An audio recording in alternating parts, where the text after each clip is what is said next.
times in the year I have not had the confidence to. I've done so much this last year, and internally I was burning, and I have no idea. I get so nervous, but I have to show the confidence. And you know what happens? The next time you do it, it becomes easier. The next time you do it, it becomes easier, and then before you know it, that's you. And people see you as that confident person, and you start to see yourself as a bit of a confident person as well.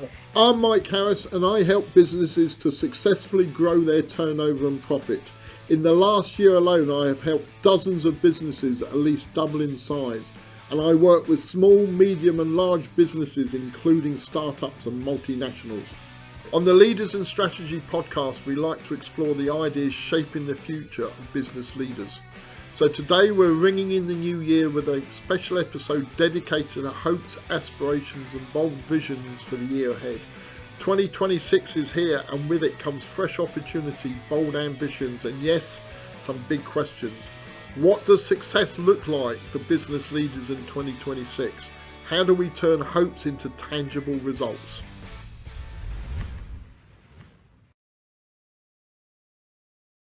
Hello and Happy New Year to all you leaders in strategy. And to get the new year off to a great start, I'm joined once again by two special guests, two award-winning business leaders, professional presenter and host, Sian Brennan-Todd, and the LinkedIn queen herself, Jeevan Punj. Welcome back. Happy New Year. Happy New Year, I hope you've Mike. both had a good Christmas and you've sort of relaxed and chilled. Absolutely, yes. Good. So, as you know, I like to have an icebreaker, and I thought, bearing in mind today we're looking at New Year, today's icebreaker would be, what are your New Year's resolutions for your business moving forward into 2026? My resolution, I don't make resolutions. I've got a plan and I try to stick to it, but my plan is constantly changing. I think it's just keeping my values is still probably just keep to my values. I've tried resolutions personally, have never worked for me. I don't know if they'll work in business, so I don't actually have a resolution. Just stick to my plan. Really good. Whereas I'm someone who, if I sort of say that I'm going to do something, I get quite competitive within myself, and I really think I want to do it. And I have heard that a lot, that actually sometimes resolutions, why wait until the 1st of January, start it on a Thursday at 3:00, But for me, I'm actually somebody who, when I start the new year, I think, right, this is what I want to achieve. And I start with really big goals that are going to take a while, and then smaller daily goals. But I find that if I set myself those sort of challenges, I'm more likely to do it. If I don't, I sort of will, dilly-dally through. So I find that at the very beginning of the year, I actually take a bit of time and think, right, this time next year, what do I want to be doing? And what do I not want to be doing? Where do I want to be and where do I not want to be? And sometimes it's, well, actually I want to be exactly where I am, or I want to be in a completely different zone. So I find that I write it down. I don't show anyone, I don't really talk to anyone else about it because it is really just for me. But I work with a lot of women, mainly at the beginning of the year, in confidence coaching, and we look at, right, what are those areas that we really want to focus on this year? Because Christmas is about everybody being together, and it's often quite full on, isn't it? You don't have that minute to sort of sit and think about, this is what I want to do. And then suddenly the new year comes and schools go back, and it gives everybody that minute to, okay, fantastic festive season. Now let's look forward. And so I set big goals and smaller, manageable goals. And some of them never get ticked off. Some of them sit there, but some of them do. And it does, it gives me great pleasure to give myself a little tick as I go along. So interestingly, in my personal life, I'm like you, I never have any New Year's resolutions. I don't think I ever have. I've just not seen the point, really. If you want to make a change, make the change. Why do you have to do it at the beginning of the year? But it's funny, in business, I have an entirely different approach, because I think, and it's not necessarily calendar year that I take this approach, it's business year. So for me, I kind of started this in November, because that's the start of the business year.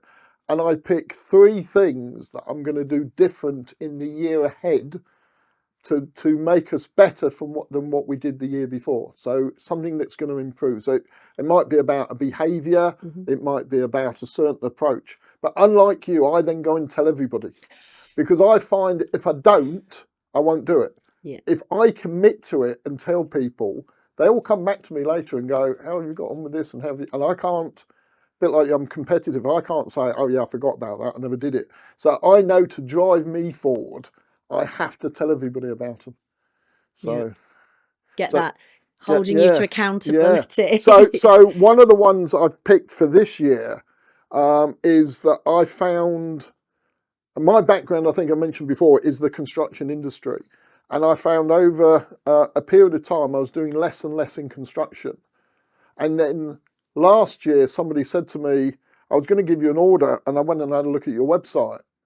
And it doesn't show at all that you do anything in the construction industry. And I suddenly realised I'd distanced myself so far from that industry that I wasn't getting work anymore from that industry.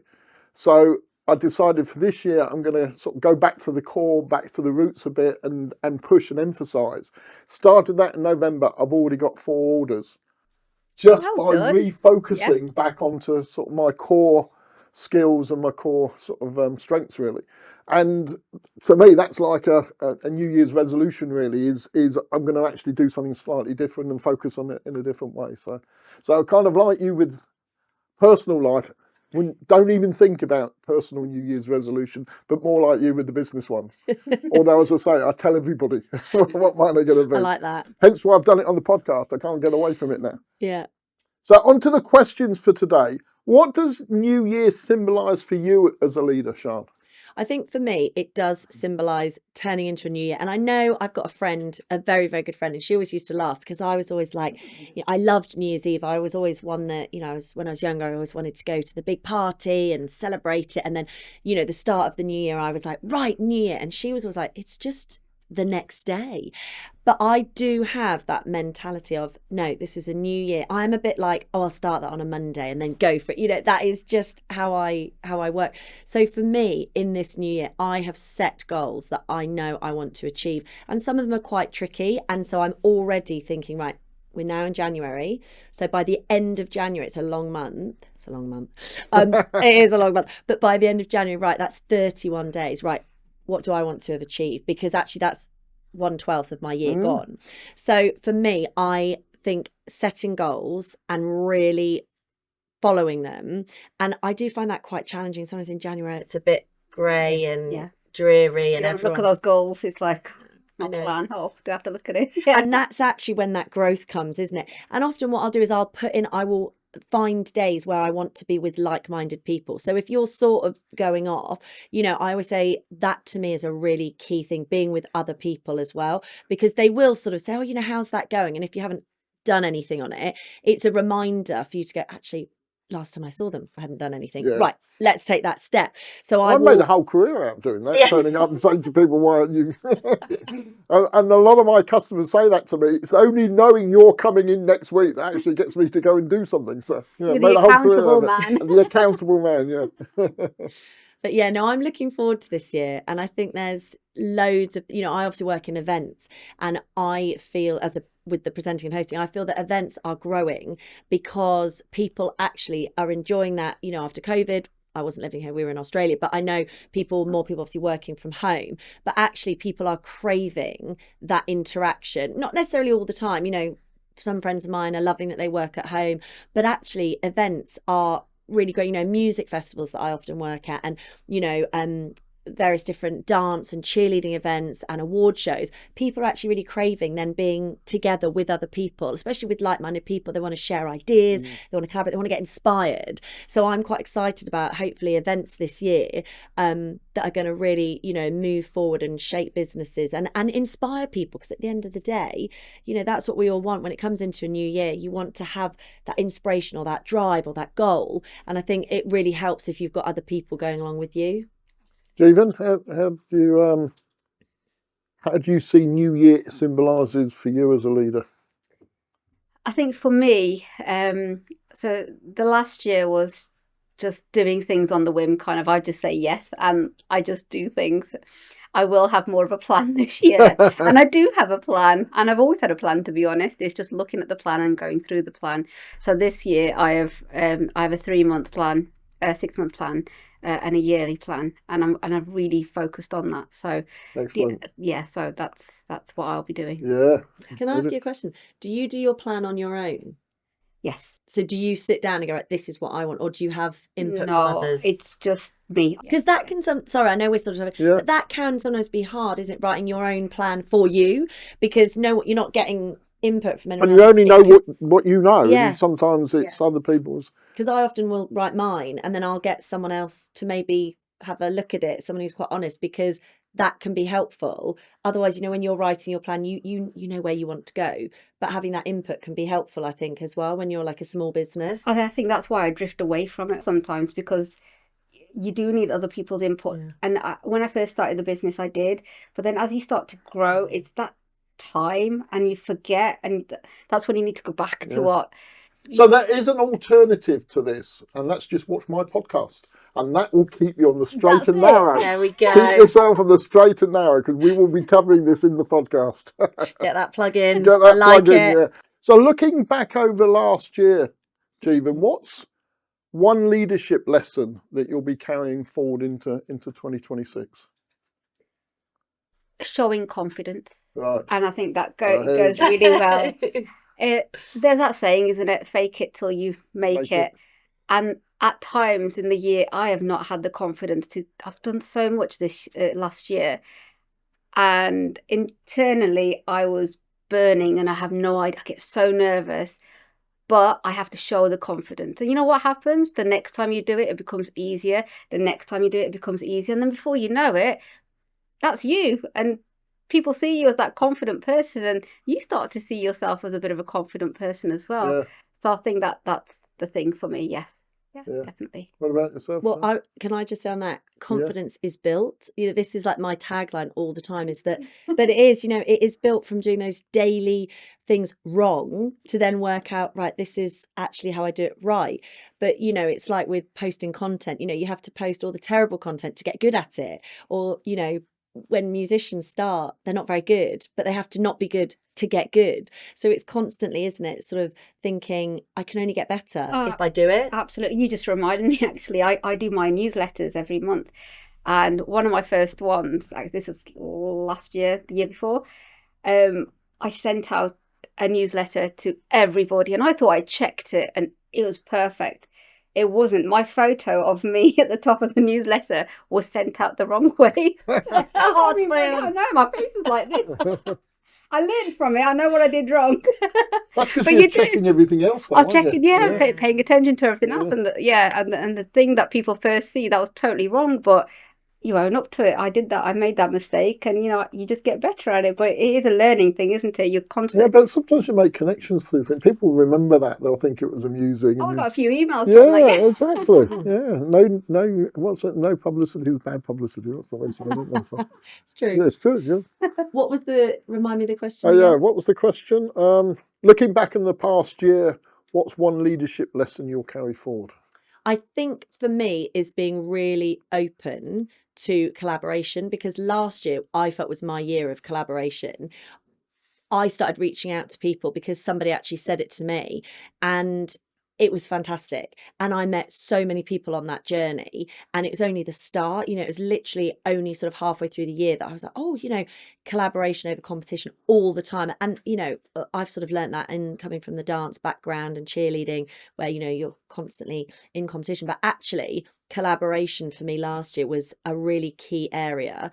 And we can all rise together. I know it's that sort of cliche, but it really did show me last year. And the more I was collaborating with people, the more work I was getting. So I'm saying, oh, actually, I need somebody for this. Can you? And whereas before I would have thought, oh, do I collaborate? I don't know if they know me very well. But actually, more often than not, people are like, yeah, I'd love to do that, whether it's an event or something on social media. That's been a really key way. A big challenge with that, I found, is how do you collaborate with your competition? But I think you can. I think you can as well, yeah. And actually, when you do that, I think people also see that sort of trust and that inner confidence, because you don't collaborate with someone who's your competition unless you're really sure of yourself. And, in the past, when I had my very first business, I remember we sort of set up a school very near another school, and we didn't know at the time, we didn't know the area. And I remember saying, look, there's space for everyone, you know, because not everybody will like the way that I choreograph, and they'll want you. And so I really, truly believe that supporting someone who does the same as you doesn't take anything away from you at Absolutely. all. Yeah. Everybody can and go actually, together. you can complement each other, because Absolutely. I know what I'm good at. More importantly, everybody tells me what I'm crap at. So I know what I'm not very good at. So if you're good at that, then why not bring you in? Yeah. And it just makes the whole thing more, you know, a better solution. Absolutely. And I'm still going to play to my strengths, play to your strengths as well, or your strengths as well. And then you're getting a better offering. And as you say, the customer wins out then, because they're not bothered. You know, really, they want the service. And so if you can collaborate with your competition to provide that better service. There's space for everybody. Yeah. There's space for everybody. And you can learn. Yes. And if you really, you set up a business and you want to do well, but you want to see others do well as well. And another bit, like another hamper business is not like Elite Hampers. They're them. They're not going to be as good, are they? They're not going to be as good. Look at that. Look at that. They don't have chocolate like that chocolate. Oh, thank you very much. And I also think, like what you said, you can learn. Like, I love working with people who do what I do, because they will always be different, because everybody is different. And I love it. I'll sort of watch them and think, oh, they did that. I love the way that they do that. How can I implement that in what I do? And I also very much believe in business that if you are good and you are helpful to others, it will come back, not necessarily straight away, but I had something like that really at the end of last year, exactly that I'd done something for someone purely because I wanted to work with them, and then something else came up, and I messaged them, I said, oh, actually, is there any way you could do that with me? And they were like, yep, completely fine. And it had just come around full circle. And I just really believe that you remember the people who are kind, who are helpful. Yeah. And that does make a difference in business, because people will then want to work with you again. Absolutely. Now, I'm conscious we're really tight for time. Really appreciate you finding the time in your busy New Year diaries to be here today. So thank you. So last question, what message of hope would you share with the other entrepreneurs stepping into the new year? Maybe, Sian? A message of hope for entrepreneurs stepping into the new year. I would say you have to trust yourself. And I know that can be really scary. We've talked about that. You're going to make mistakes. That is normal. That is being a human being. So if you are an entrepreneur stepping out into the world of business, don't be afraid. Reach out to people, ask questions. Don't be afraid to fail, because that's part of being successful. And enjoy the process. Don't always be so quick to, I want to get to that next bit. It is a journey, and actually you've got to enjoy that journey. There's going to be highs, there's going to be lows, there's going to be days you're like, this is the best thing ever. Days where you're like, I want to give it all up, this is terrible. But have good people around you. Cannot stress enough having, whether that's friends or your family or people who are working in the same office as you, have good people around you who align with you and who will be with you on that journey. But mostly enjoy it. As you step out into the world of your own business, how exciting. It is what you make it. So enjoy it, be passionate, and just be ready to fail as much as you're going to succeed. And what message of hope would you like to share? I think I'd agree with everything that Sian just said there. I think the hope would be there would be no business if people didn't start in the first instance. So don't listen to the headlines. Just be brave enough to start. Whether it was 30 years ago, 20 years ago, now people have set up businesses, and it'll keep happening in the future. It's the fear of the unknown. Once you start, you don't know what you're capable of doing. And my business started overnight. I didn't know what I was doing. I just worked out what to do. So there's always hope. Yeah, absolutely. Yeah. I mean, I started my business in the middle of COVID. Yeah. And somebody said to me at the time, there's never a good time to start a business. But the flip side of that is there's never a bad time to start a business either. You just make what you can of the situation that you're in. So, excellent. Well, thank you very much for joining us. Thank you. Happy New Year. Happy New Year. And I'm sure you'll both be back onto the podcast very You'll be shortly. sick of us. We're moving into season 4, so you can come back and join us for that. Thank you. And just a quick reminder of where you can find us. You can watch us on the Leaders in Strategy YouTube channel, listen to us on Spotify, Apple Podcast, Amazon Music, Podbean and Podchaser. And of course, we upload every episode onto my LinkedIn page and also onto the Strategist Consulting website. Thank you to everybody for joining us today. Hope you've enjoyed it, and I'll see you next time for season 4, when we're going to be focusing in on top advice for business leaders. I'll see you then.